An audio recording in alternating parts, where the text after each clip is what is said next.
तो दोस्तों, आज का हमारा प्रश्न है कबीर युगीन भारत के विभिन्न परिप्रेक्ष्य पर प्रकाश डालिए।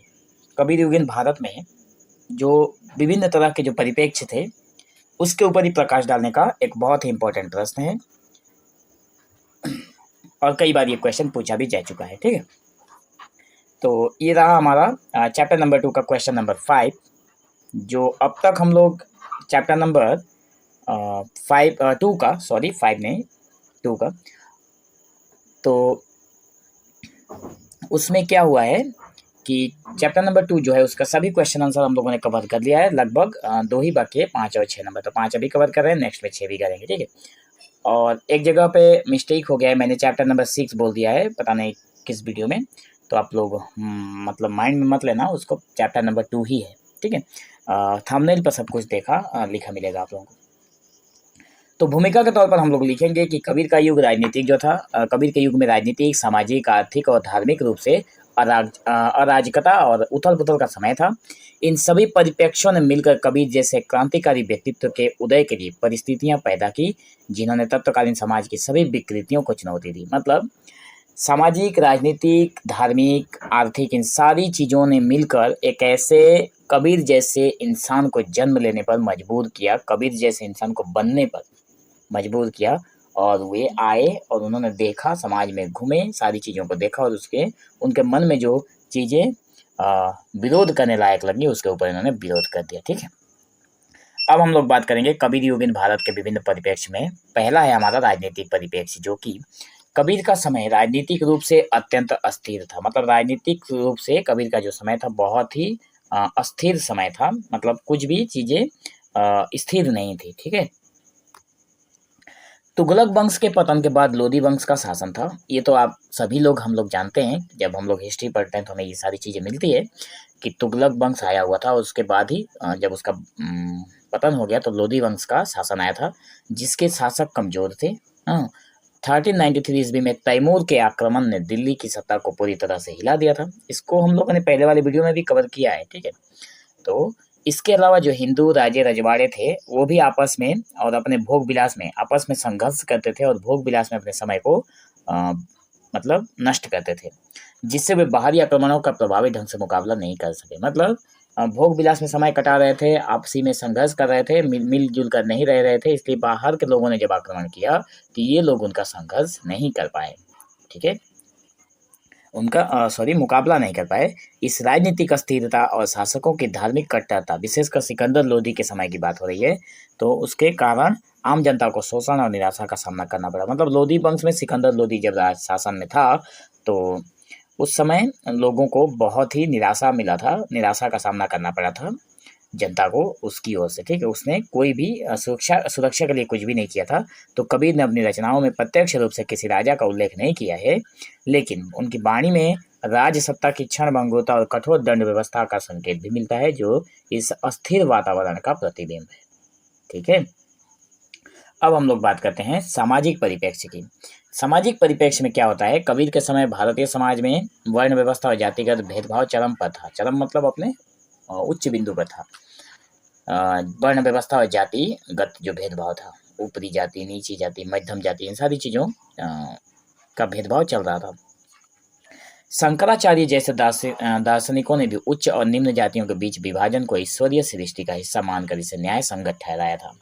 शंकराचार्य जो थे उन्होंने भी कहा था कि नहीं, ये भगवान की सृष्टि की हुई जातिगत व्यवस्था है, ऊंच और नीची जाति को इन्होंने न्याय संगत बता दिया कि हाँ ये ठीक है। इसके साथ ही हिंदू और मुसलमानों के बीच समन्वय और सौहार्द का अभाव था। हिंदू और मुसलमानों के बीच जो समन्वय था, समानता कोई नहीं था, सौहार्द का अभाव था, मतलब भाईचारे का अभाव था। कबीर ने सामाजिक असमानता और धार्मिक भेदभाव का डटकर विरोध किया। कबीर ने इन दोनों संप्रदायों के बीच जो असमानताएं दिखी उसके ऊपर इन्होंने डटकर विरोध किया।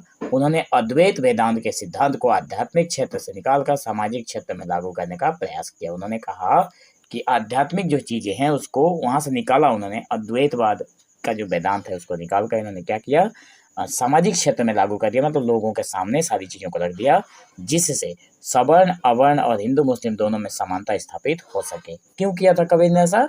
ताकि जो हिंदू मुस्लिम या फिर हिंदू मुस्लिम के जो समानता नहीं थी, उसको समानता को लाने के लिए कबीर ने ऐसा कदम उठाया था। अगर बात करें आर्थिक परिप्रेक्ष्य की, तो राजनीतिक अस्थिरता और कमजोर प्रशासन के कारण प्रशासन भी कमजोर हो गया था और राजनीतिक अस्थिरता चारों तरफ फैली हुई थी, ठीक है। इन दोनों के कारण अर्थव्यवस्था चरमरा गई थी। मतलब जो पैसे कौड़ी का जो देखभाल करने वाला जो सिस्टम था, वो भी बिल्कुल विनाश की ओर बढ़ गया था इन दोनों के डगमगा जाने से, जिसका सबसे बुरा असर आम जनता पर पड़ा। उस समय के लोगों पर पड़ा इसका असर। विदेशी आक्रमणकारी और हिंदू राजे रजवाड़े दोनों ही जनता से अधिक कर वसूल कर अपनी भोग विलास की जरूरत को पूरा कर रहे थे।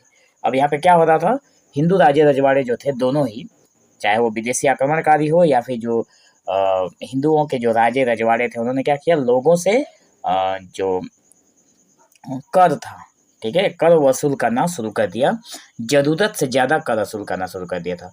इस समय कबीर, रविदास और नामदेव जैसे कई पेशेवर जातियां, जैसे बुनकर, मोची, दर्जी से आए संतों ने भक्ति आंदोलन को एक नई दिशा दी।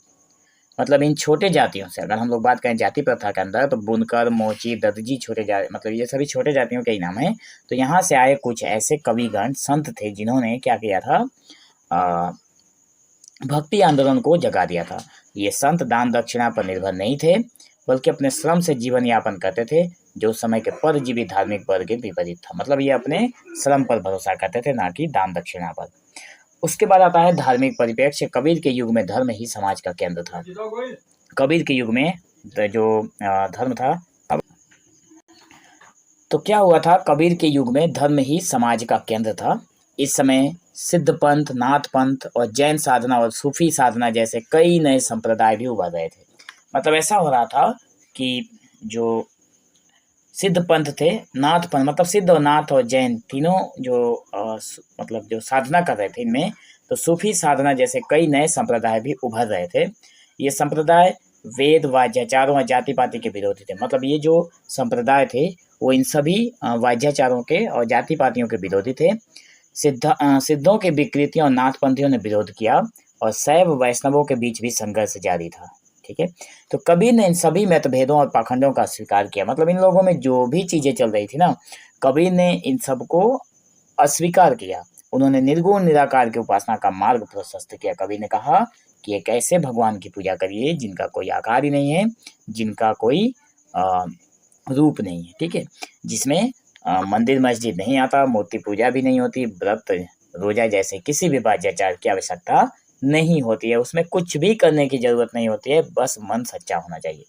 उन्होंने सूफियों के प्रेम की पीर और नाथों के हठयोग से प्रेरणा लेकर एक नए उदार धार्मिक मार्ग की स्थापना की थी, ठीक है। तो निष्कर्ष के तौर पर हम लोग यही बोलेंगे कि कबीर का युग बहुमुखी विकृतियों से ग्रस्त था। राजनीतिक अराजकता, सामाजिक असमानता, आर्थिक शोषण और धार्मिक पाखंड ने मिलकर एक ऐसा वातावरण बनाया जहां आम जनता को मुक्ति की कोई आशा नहीं थी।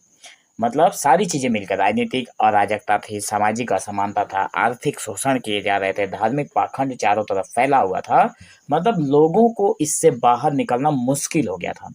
तो कबीर ने इन सभी झंझावातों का मुकाबला एक क्रांतिकारी योद्धा की तरह किया। कबीर ने इन सबको निकालने का प्रयास किया।